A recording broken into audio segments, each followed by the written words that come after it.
Hello, travelers. This is Candace again. I want to thank all those who have signed up for our community and who are following us in our journeys and our travels and who are using us to book, plan, and follow up on their trips. Thank you very much. I got to tell you, I'm so excited today. I just finished booking my trip to my favorite destination, of course, Canada. But this is a Princess Cruise Line that goes up the East Coast to the St. John's Bay and then down to Quebec and many ports in between. But I am going to go on a 7-hour tour of the whale watching from the St. John's Bay down to the St. Lawrence Seaway. Haven't ever been on that trip. 6 different species migrate down there, and they say it's an awesome display of power and beauty, and I can't wait. And I'll share it with you when I get back, all the pics and all the videos and all the tips and everything that went on in that trip. It's not until later in the high season, but can't wait. I'm all excited. So I know that you stopped here because you want to know about your packing list. Well, I will get into that a little bit later. We don't want to overpack because luggage is so heavy anyhow, and airlines charge so much for baggage now, even carry-ons, that it's ridiculous.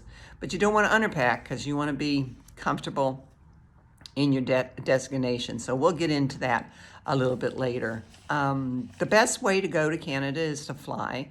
They have some very modern airports, the Trudeau International Airport, Montreal, even Vancouver Airport, Calgary, Toronto. They're all TSAs, very friendly, very organized, quick in, quick out, very accessible to all the destinations that you will be visiting. So flying there is probably the best way of getting there. Now, you can fly to the border like New York, Niagara Falls, and then rent a car and drive over, which what we did one year, many years ago. I booked a flight to Niagara Falls. We were going to Blue Mountain Resort in Canada for our ski trip, our family ski trip. Took my 2 grandkids. They are so funny. That was the first time they had actually skied down mountains, and they did just fantastic. But anyhow, so I booked the reservation, of course, for the airline, and then the reservation for the car rental, so that when we had landed, we could drive across the border and up to the ski lodge. Well, I didn't know there were 2 airports in Niagara Falls, New York, major ones. It wasn't just like a big one and a little one. It's 2 major ones there. And I booked the flight to one airport, and I reserved the auto at the other airport. So when we arrived, which was after midnight, very late, we went to the car rental, and they didn't have a car for us because I didn't have a reservation there.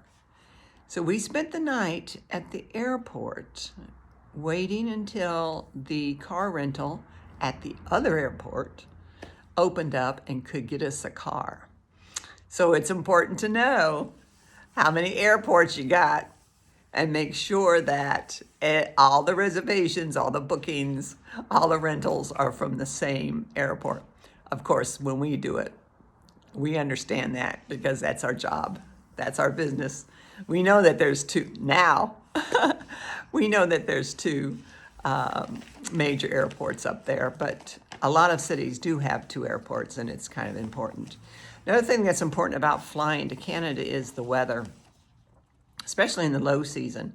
The weather's so frigid, so volatile that it can cause delays. So you have to check the weather at all times when you're flying into Canada. And that's what we do on a regular basis. When you are traveling, we make sure that we monitor that, make sure that you understand what's going on.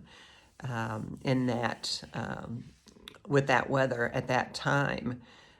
Even in the high season, Canada has some weather issues that sometimes play with the flights.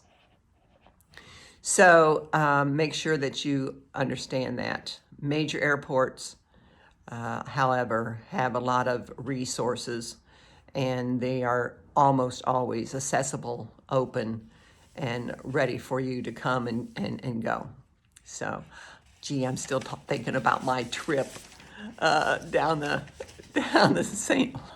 Lawrence Seaway. But anyhow, so let's get into some of my recommended tours in the high season and low season. One of them is called the Stargazing Tour. This is, I don't know if you know this, but Canada has a lot of dark sky. They have dark sky preserves. So where the stars just pop. You feel like it's just a bunch of beautiful, beautiful stars that are so clear that you could almost touch them. And oh, the northern lights are amazing in that dark sky. So the stargazing tours will take you to the best locations, the best time of the year, the best time of the night. They always usually have a fun bonfires and things at the site. So it's a great tour. Another tour I recommend that you don't miss is the dog sleighing. Dog sleighing tours are incredible. They're very unique and such a ride. You know, they strap you in, but not only is it a ride through the incredible landscape in Canada, but you really get to know the mushers, and you really get to know the dogs, and you understand how dog sledding was a very integral part in Canadians' early transportation. A lot of times that was the only way they got around. But those tours are fun and they're incredible, and anybody at any age can take those tours. So it's quite incredible. Of course, whale watching, which is one of the things I'm going to partake of. 6 different species, incredible power and beauty. 7 hours. Can you imagine being out there with them and seeing the whales, all kinds of different whales, up close, sometimes with their calves, sometimes not. Those tours are worth the time. That's a once-in-a-lifetime type of tour. So those 3 tours always have on your bucket list when you go to Canada. So let's get back to the packing list. Do's and don'ts. Make sure all your sporting gear is packed correctly. If you're taking your snowboarding, or if you're taking your ice skates, or if you have to have your gear, make sure you check with the airlines first to see if their requirements will allow you to do that. And make sure that it is important that you take your own gear and not rent them at the destination.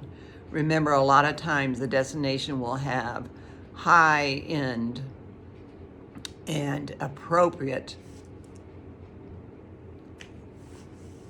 gear for you to use, and it's a lot easier than lugging it around. So make sure you understand, if you really need it, and if you do, the requirements of how to get it there. Added warmth for inside and outside. The chill inside, sometimes in Canada, inside locations and activities is quite chilly. So cozy socks, cozy underlays of your jeans. Make sure that you are comfortable but warm.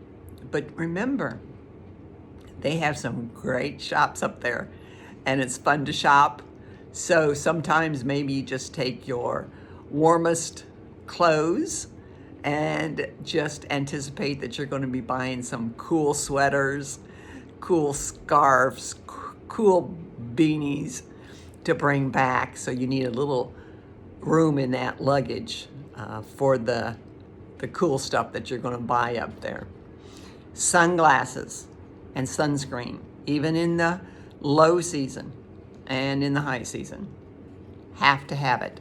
Sand, of course, has glare, but so does snow. So it can give you some burns in the faces, and sometimes it's difficult to see without sunglasses. Electronics, all your chargers. Make sure that your charger's plugs are the right plugs. Some hotels have different type of outlets like the Europeans do, and your chargers won't work. Make sure you have backup power packs, backup batteries. Sometimes it's difficult to find the right electronic backup chargers in country, in Canada, so make sure all of that is packed with you. But don't pack anything else. Don't pack teapots, coffee pots, irons, steamers. Don't worry about that. That will be in your destination somewhere, and most of your clothes are not going to be wrinkled anyhow, so don't worry about that kind of stuff. But your electronics will have to have some backup power. And don't forget to pack all of those. So thanks for joining me. Don't forget to push the button to subscribe or follow or share your email. And good luck in your travels. Give me a call if you're sold on Canada. We have a lot of packages for you, high season, low season. Now is the time to book. So let us know below if you want us to give you a call, or give us a call, and we'll provide you customer service that you will always be appreciative of. Thanks. Have a good day.